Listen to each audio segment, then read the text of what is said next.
आदाब।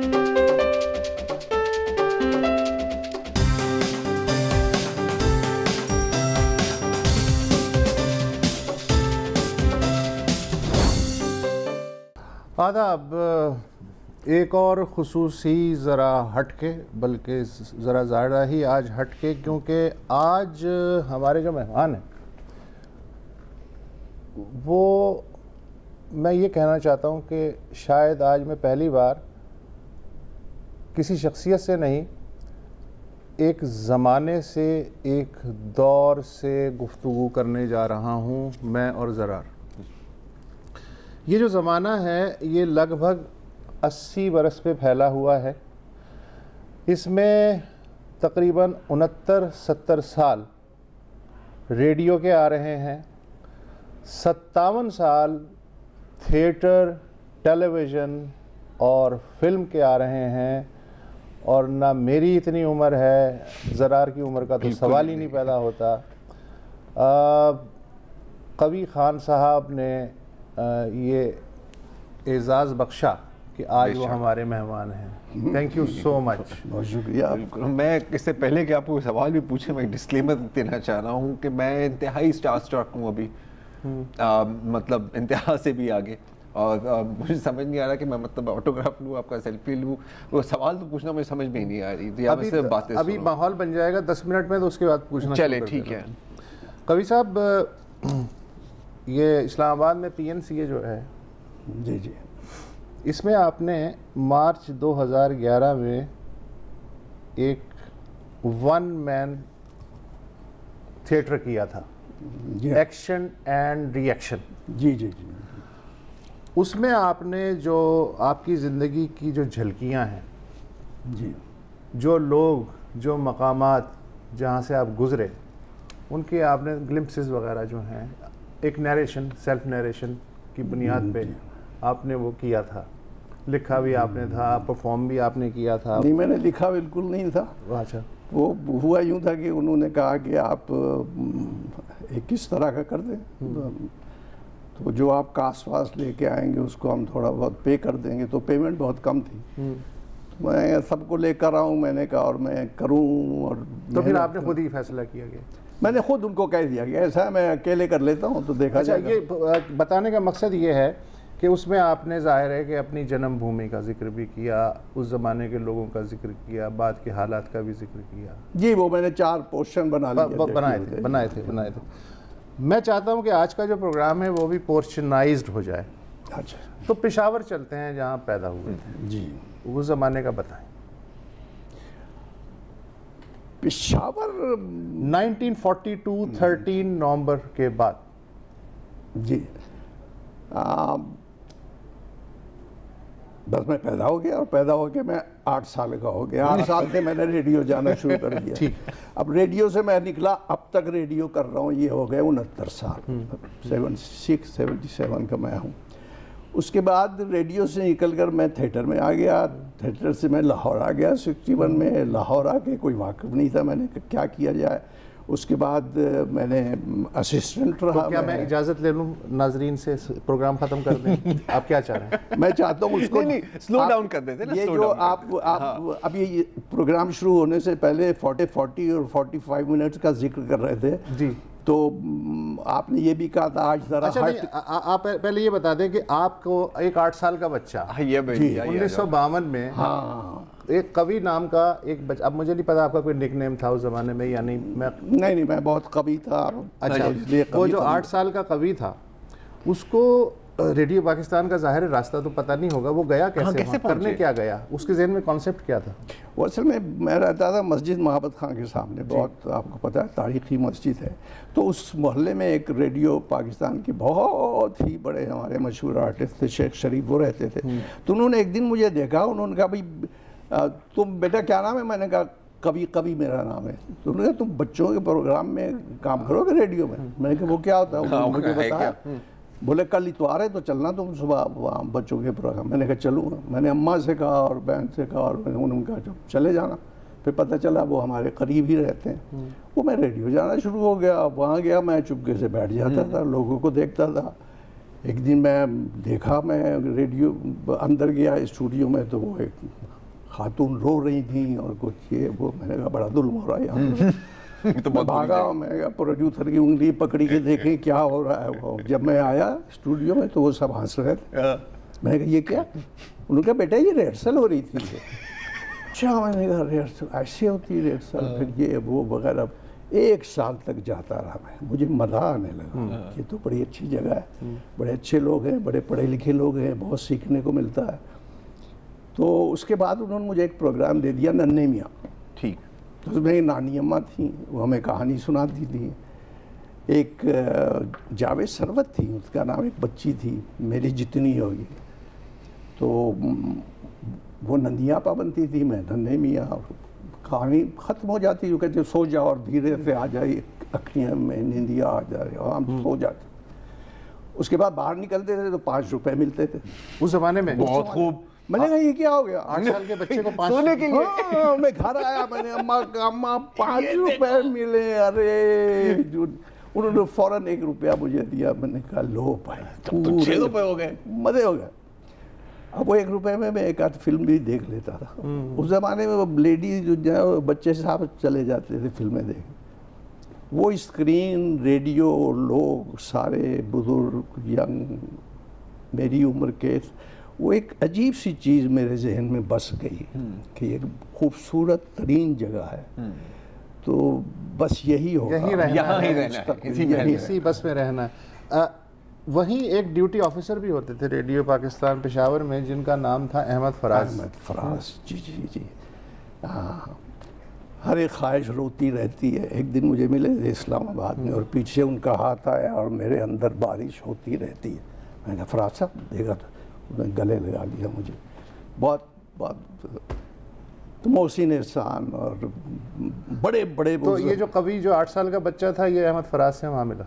जी जी जी, duty officer Ahmad. और फिर मुझे इस बात का भी फ़ख्र है कि उनका एक साहिल की रेत एक खेल उन्होंने लिखा था, उसमें एक लड़के का रोल था। वो लड़का जो जवान हो चुका, 8-10 साल के बाद की बात कर रहा हूँ, तो मैंने वो रोल भी किया था, वो भी अब तक मुझे याद है। फिर आपने थोड़े से बड़े हुए तो फिर आप बैंक में मुलाजमत मिल गई, ऐसा हुआ? यहाँ बैंक में मुलाजमत मिल गई और वो मेरी 60 रुपए तनख्वाह थी उस वक्त। हाँ, तो फिर मैंने कहा कि नहीं, ये भी कुछ नहीं है। वो बानो आपा का एक खेल था, मंजिल ब मंजिल, तो वो हर 1 साल के बाद मुझे ऐसा महसूस होता था जैसे ये मेरी मंजिल नहीं है, कुछ होने लगता था। तो हर वक्त फिर लोगों को देखना, आर्टिस्टों को देखना और डायलॉग बोलने और खंबे से टकरा देना चलते चलते कि ये क्या हो गया, मैं डायलॉग बोल रहा हूँ, बच्चे हंस रहे हैं, पागल हो गया। खैर वहाँ से वो बात बढ़ी तो मैंने एक अपना ट्रांसफ़र करवाया लाहौर। हाँ, और लाहौर में इस लालच में कि वहाँ फिल्म इंडस्ट्री है, मैं दलीप कुमार बन जाऊँगा। बस आपने सही कहा, यही ख्वाब था। मैं आ गया लाहौर से, कोई वाकिफ़ नहीं, कुछ नहीं, अब क्या करूं। क्रिकेट बहुत अच्छी खेलता था। आर्ट काउंसिल नज़र आया, 140 सीट्स का वहाँ हॉल था, पुराने लोग थे, डॉक्टर अनुज सज्जाद, कमाल अहमद। ये 61-62 की बात कर रहे हैं आप? जी जी, एग्जैक्ट। तो वहाँ मैंने एक खेल कर लिया, कमाल अहमद रिजवी का था। उसके बाद उनका ये तो बड़ा अच्छा एक्टर है, कौन हो भाई, क्या करते हो, और ये और मैंने कहा बैंक में है। वो खेल करने के बाद मुझे पता चला कि पैसे भी मिलते हैं। अच्छा, तो 5 रुपए की याद नहीं थी आपको? वो ये नहीं, यहाँ तो कैसे ले गए वाकई? बिल्कुल कोई था ही नहीं वाकई। मैंने एक एक्टर से पूछा, उन्होंने कहा मैंने तो 20 रुपए लिए। अच्छा, मैंने कहा रोज़? बोले नहीं, 10 दिन मैंने काम किया, 2 रुपए रोज़। मैं अकड़ गया यहाँ। मैंने कहा डायरेक्टर साहब मैं तो पैसे लूँगा। उन्होंने कहा हाँ लेना, कितने पैसे चाहिए? मैंने कहा कि 20 रुपए लूँगा। उनका ठीक है। और मैंने 10 दिन काम किया 20 रुपए में। तो मुझे अब पता चला कि थिएटर से भी पैसे मिल गए। फिर 64 में टीवी आ गया तो 100 रुपया मिल गया। मैं तो रईस हो गया। ये मैंने कहा ये क्या है, 1-2 टीवी के प्रोग्राम क्या मांगता है, क्या मांगता है, सबको चाय वाय पिलानी और ये वो। कितनी चाय? साथ ही रेडियो था, काम किया और फिर थिएटर पे भी गया और फिल्म में भी चला गया। फिल्म में मैं असिस्टेंट था। फिर वो एडी बना, किसी को पता ही नहीं था कि मैं काम भी कर रहा हूँ, तो वो विलन एक रोल मैंने किया और उसमें निकल गया। फिर सबने तारीफ़ें शुरू कर दी, मैं भाई खुशहाल हो गया। घर से बुला लिया सबको कि आ जाइए, अब बस ठीक हूँ। पहले नहीं बता, पहले तो इधर उधर से करके उनको चीज़ें भेज देता था पेशावर की, भाई मैं बहुत खुशहाल हूँ, था नहीं। लेकिन फिर आहिस्ता आहिस्ता वो जो ख्वाब मैंने देखा था वो पूरा हो रहा था।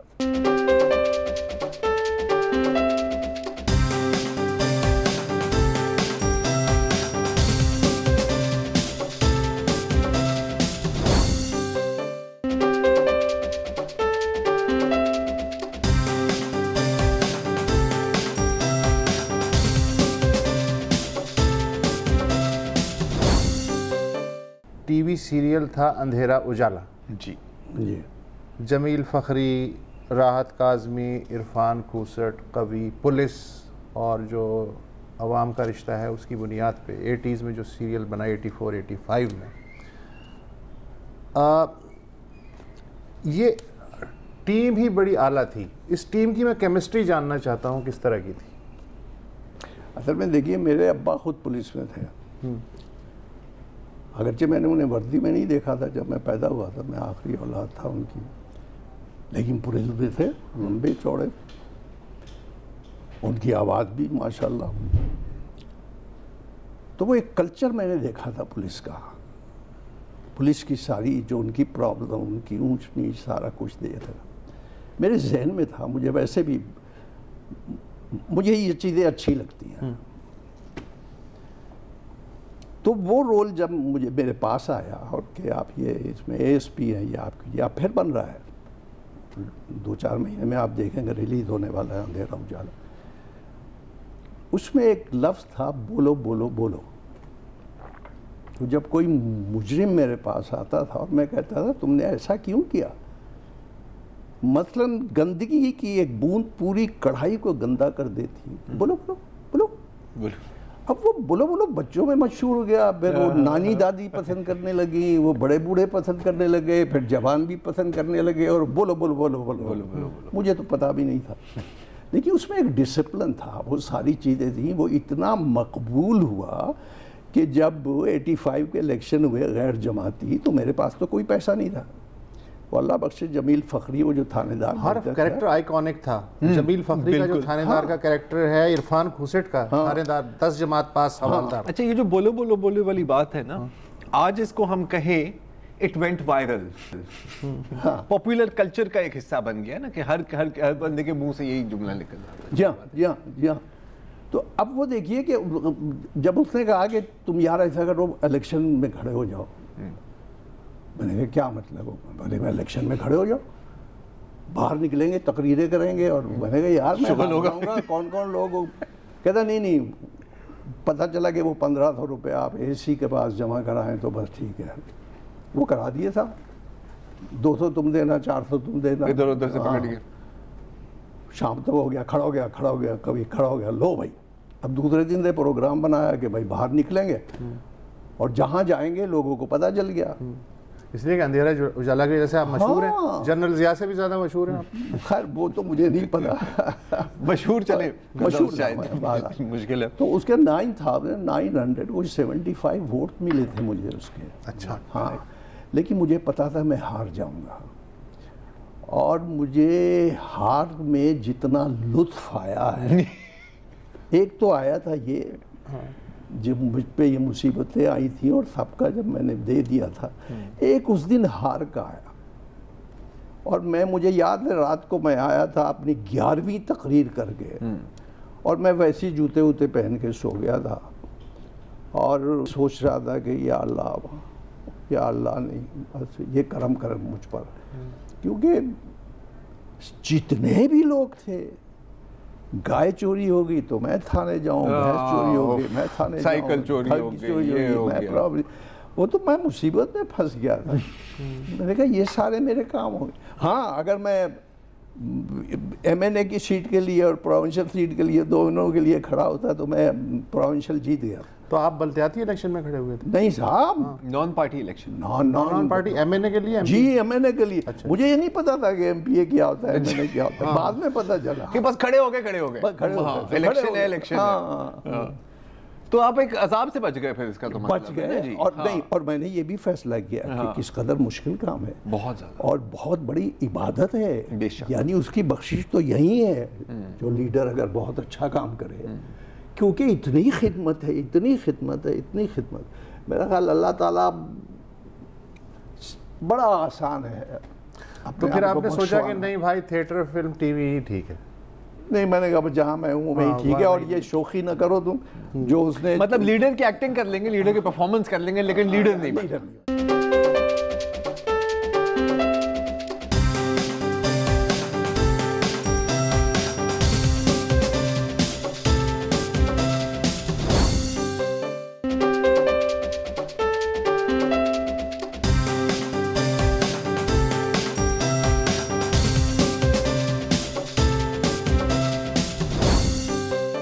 आप गवाह हैं पाकिस्तान की पुरानी फिल्म इंडस्ट्री जो कि ज़वाल पजीर हो गई, और जो एक नई अभी 2007 के बाद उभरी है, उसके भी गवाह हैं, उसमें भी आप आमिल हैं।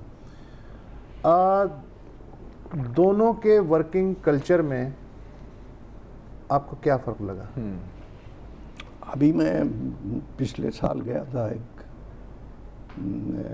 एक उसको फिल्म कह लें या जो भी कह लें, आप सामने आएगा तो पता चलेगा। मैं ज़्यादा बातें नहीं पूछने वाला था जी। तो वहाँ जाकर मुझे ये एहसास हुआ कि शायद मैंने प्रेप में दाखिला ले लिया है। अच्छा, दोबारा से सब कुछ? जी हाँ। तो मैंने महसूस किया काश मैं कोई 10, 20, 30 साल पहले ले लेता, तो मुझे वो सारा डिसिप्लिन, वो सारा कुछ उठना बैठना, वो गुफ्तगू का अंदाज, वो काम में अपने आप को बिल्कुल ही, और कुछ नहीं, आपने सुबह 8 से 1 बजे तक और 2 बजे तक से 6 बजे तक सिर्फ काम करना। आप फॉरबिडन स्टेप्स की बात कर रहे हैं, अमेरिका में जो इंडिपेंडेंट फिल्म बनी, नाम परवीन बिलाल, नाम आप कह रहे थे कि तब्दील हो गया, उसका नाम कुछ तब्दील कर रहे हो, जो कुछ भी है। तो वो मुझे महसूस हुआ जाकर, और मुझे बड़ा लुत्फ आया, बड़ा ही लुत्फ आया, इसलिए कि अगर मैं ना करता तो शायद कुछ रह जाता मेरी इतनी 70 साल की। मतलब एक और चीज आपको मिल गई सीखने के लिए? सीखने के ऐसा ही है। काश ये मैं उस दौर में सीख लेता जब आप फिल्में बना रहे थे, जब बना रहा था, या एंट्री मेरी जब फिल्म में हुई थी तब सीख लेता, या वो लोग सीख लेते, या जब तक इंडस्ट्री हमने तबाह की। सीख के आप वैसे करते क्या? बाकी सारे होते भट्ट साहब, चौधरी साहब, चीमा साहब, तो आप उस तरबियत से क्या कर लेते अगर उस जमाने में सीख भी लेते आप? नहीं, कुछ तो होता ना, कुछ तो होता। क्या होता? मैं तो अब मैंने सीख के क्या किया, मैं ही तबाह हुआ ना। ये जो आप कह रहे हैं 13 फिल्मों का प्रोड्यूसर इस तरह बैठा होता, बाहर कोई बहुत बड़ी गाड़ी होती है, 2-3 गार्ड्स खड़े होते हैं, बात सही है। हम पहाड़ी पर जा रहे होते कि सर हमें बात मिल रहा है, गार्ड हमें अंदर ना आने देते। आपने हमें फोन किया, हमने कहा कि हमें तो खुद तलाश थी आपकी, आपसे अच्छा। आजकल जो बल्क में टीवी ड्रामे बना रहे हैं 8-8 घंटे की शिफ्ट की बुनियाद पे, और जो नई फिल्म इंडस्ट्री, नए लड़के लड़कियां बना रहे हैं, बहुत आला वर्किंग कल्चर, जरा बताइए। देखिए आजकल ये आप कह सकते हैं, सिर्फ एक गिला कर सकते हैं कि बल्क के हिसाब से बन रहा है, या बिजनेस जो है जिसका मुझे नहीं पता कि बिजनेस क्या है, या चैनल्स की अपनी एक जो उनकी पॉलिसी होती है, या मार्केटिंग क्या है, इसका मुझे नहीं पता। लेकिन मैं सिर्फ इतना जानता हूँ कि जो लोग पढ़ के बाहर से जो लड़के आ रहे हैं या जो पढ़ रहे हैं, उनके साथ मैंने काम किया है। और मैं वो मतलब एक फिल्म मैंने की थी मेरे नानो। जी वो शॉर्ट फिल्म, वो मैं वहाँ शिकागो में, वाशिंगटन में, और कहाँ फिर कहीं वो गई हुई है, तो वो सब मैंने देखी। और जब वो पेपर्स में आया तो वहाँ मैं न्यूयॉर्क में था, और भी मेरी वो हो गई। वो क्रू जितना था उसने कहा अरे ये आप तो ये, आप तो ये, आप जो, क्योंकि उन्हें क्या पता मैं क्या हूँ क्या नहीं हूँ। तो मकसद ये था कहने का कि इनसे मुझे बहुत तवक्कात है, और ये बहुत ज़हीन लोग हैं, ये जो नए लड़के लड़कियाँ बहुत ज़हीन है। ज़ाहिर है हमारा वक्त था, उस वक्त ये लोग नहीं थे, जैसे आपने कहा चीमा थे, चौधरी थे, वो थे, और जो हिट हो गई तो हो गई।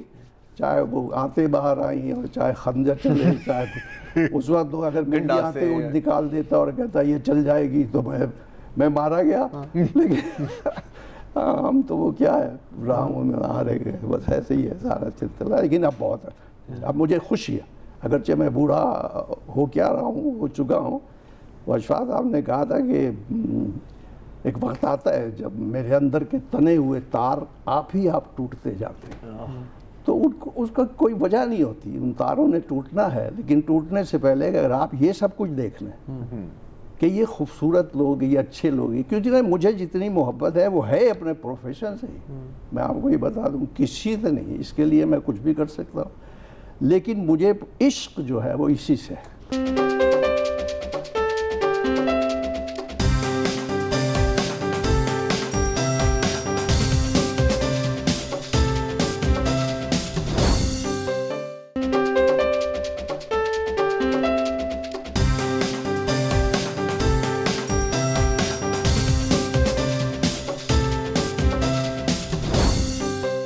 इतने सारे प्रोडक्शन हाउस की आपने बात की, इतने सारे चैनल्स हैं, उन्होंने सारे अपने एंटरटेनमेंट चैनल्स भी चलाने हैं, और थोक के हिसाब से जैसे फैक्ट्री में नहीं माल तैयार होता उस तरह से ड्रामा सीरियल्स तैयार हो रही हैं।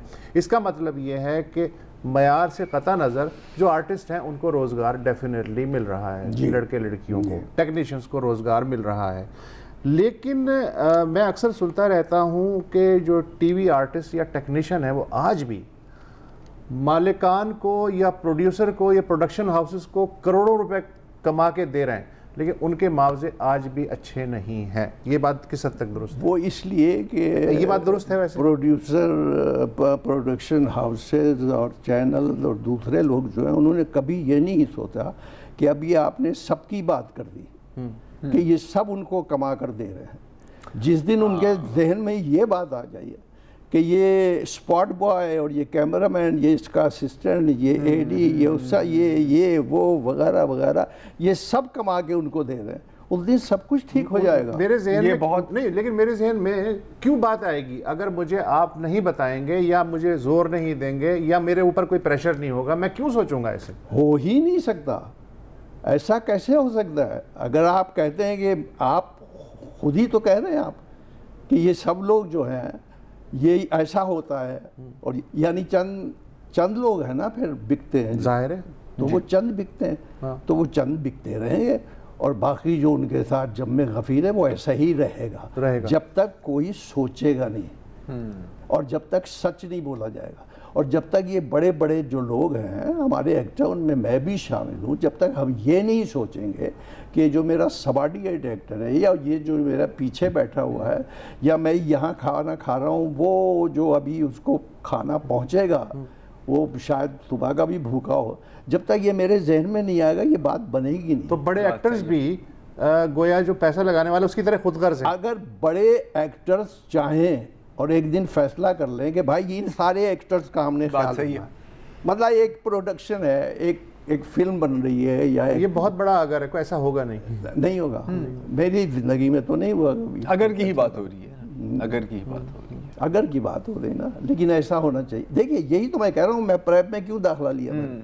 वहाँ तो ये नहीं था, वहाँ तो उनका सबसे बड़ा एक्टर उस वक्त फरहान था, वो नीटा उसकी एक्ट्रेस थी, हीरोइन थी, और उनका क्रू था, और दूसरा और सबसे बड़ी बात एक आपको बताऊं आज, वो ये थे कि उस प्रोजेक्ट के 4 प्रोड्यूसर थे, और मैं देखता था 8 बजे मैं पहुंचता था तो 4 अपनी अपनी टेबल से बैठे होते थे लैपटॉप लेके अपने, और वो सारा काम हो रहा होता तो उनको पता होता था 8:10 में क्या होना है, लंच कब लगना है, वार्डरोब वाली आई है कि नहीं आई है, मेकअप वाली, और हर एक के पास, और सब ने स्क्रिप्ट पढ़ा हुआ था। तो मेकअप पे आपको घड़ी देखना पड़ती थी कि 8:10 पे आपने पहुंचना है मेकअप रूम, तो 8:10 पे आप होते तो आपका इंतज़ार हो रहा होता था। 8:40 पे उसने फारिग करना है तो फारिग कर देती थी। दूसरे मैंने ये नहीं देखा कि मतलब वहाँ clockwork। प्रोड्यूसर जो बैठा हुआ, हाँ, लेकिन प्रोड्यूसर ने देखा कि वो गार्बेज का जो है वो भर गया है, उसको निकालो। तो कोई और नहीं, वो जाके निकालेगा उसको, दूसरा लगा देगा। लेकिन हम सिर्फ उनकी बातें करके इम्प्रेस हो सकते हैं, यहाँ तो अप्लाई नहीं हो रही ना ये बातें। तो क्यों नहीं हो रही भाई? उसके बगैर काम चल रहा है ना, इसलिए कोई नहीं हो रही। नहीं तो ये काम फिर ऐसा ही चलता रहेगा, फिर हमारी बहस ही फजूल हो गई।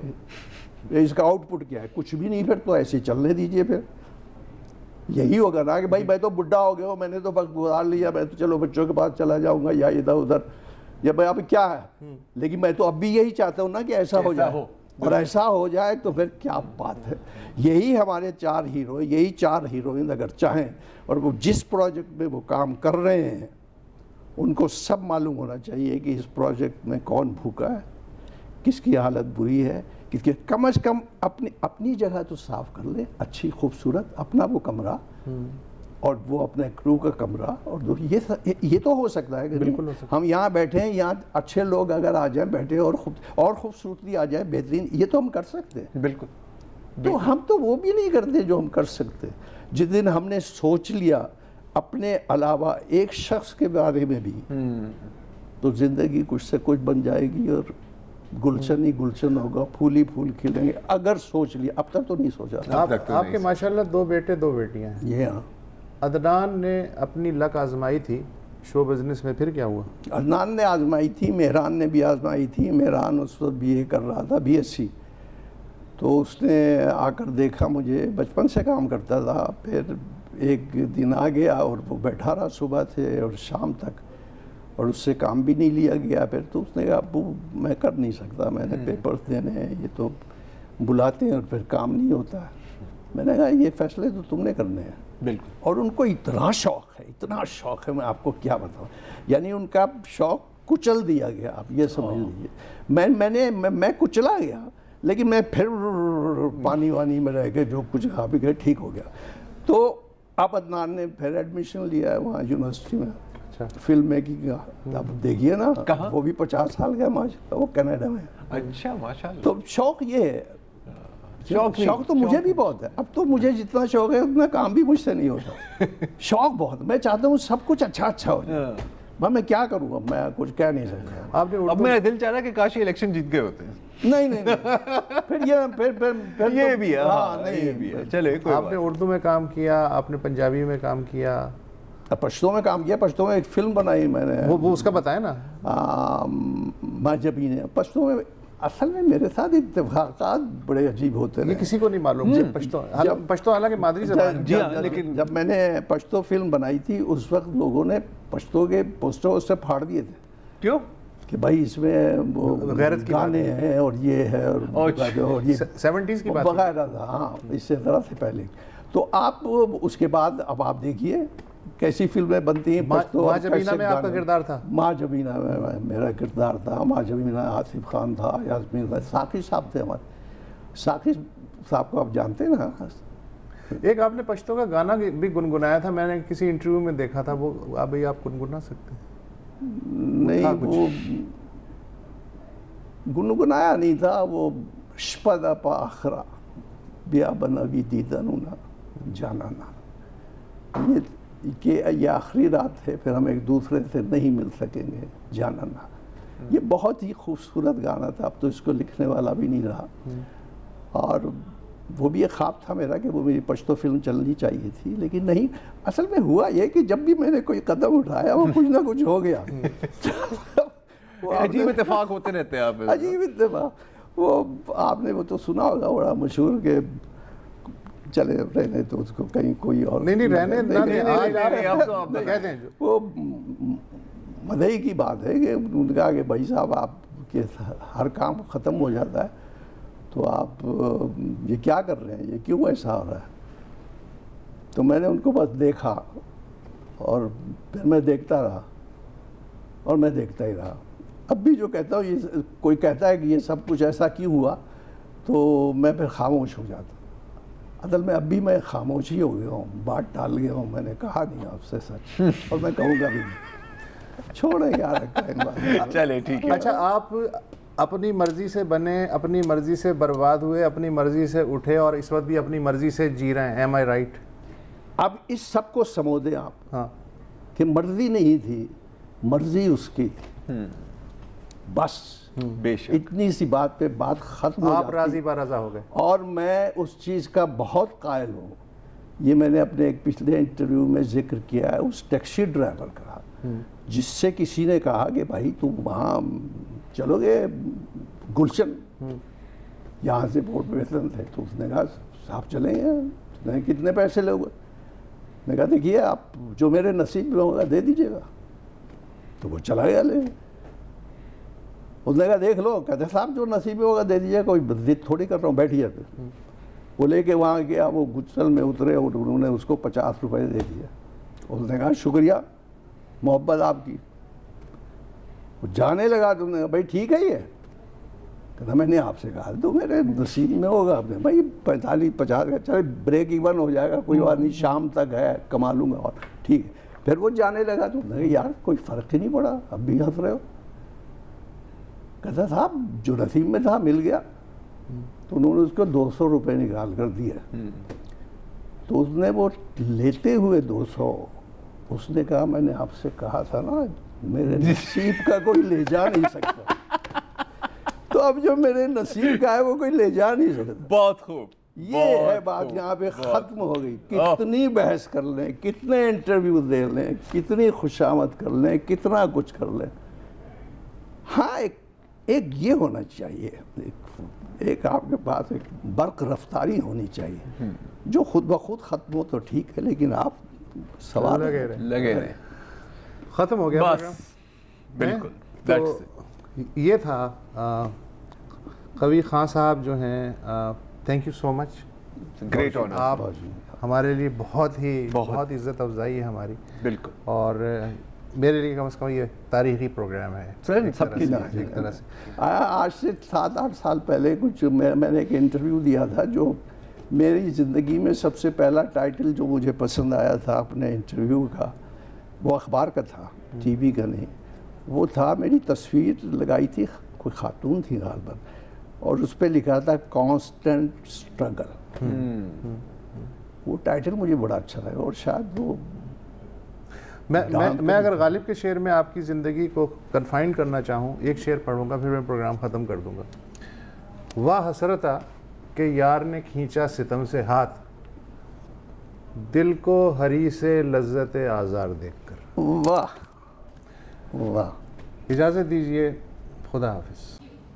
अस्सलाम वालेकुम। अगर आपको हमारे शो पसंद आया है तो प्लीज़ हमारे YouTube चैनल को सब्सक्राइब करें, और अगर मुनासिब समझे तो इस वीडियो को लाइक भी कर लें, तो कोई हर्ज नहीं है, और शेयर भी कर लें और कमेंट भी कर दें जी, वरना वो सब ऐसे ही लिखते रहेंगे। और ये जो दोनों कह रहे हैं ये कर लें जी प्लीज़, नहीं तो हमें भी घर जाना है, मैं आपके कंप्यूटर में नहीं रहना 24 घंटे। सही बात।